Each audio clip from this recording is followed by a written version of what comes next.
દેવકી માની આંખમાં આંસુ છે અને માં ભગવાનને લઈને વસુદેવજી નીકળ્યા છે. રાજાના તાળા અને જે બંધન હતા બધા છૂટ્યા છે. વસુદેવજી મથુરાની જેલમાંથી નીકળ્યા છે, યમુનાજીમાં પ્રવેશ કર્યો છે અને યમુનાજીમાં પ્રવેશ કરતાની સાથે માં યમુનાજીએ ઉછાળા માર્યા છે.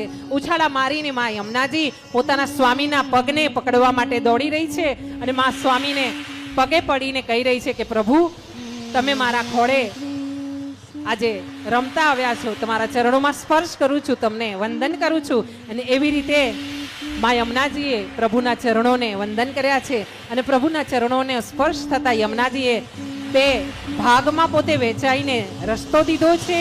વસુદેવજી આગળ વધી રહ્યા છે અને પાછળ પાછળ શેષનાગ તરીકે શેષનાગ ફણો ધારણ કરીને ભગવાનની રક્ષા કરી રહ્યા છે.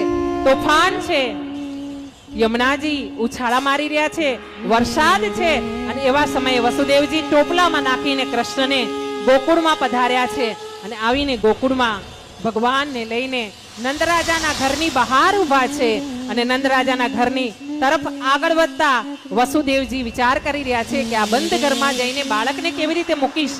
અને તે જ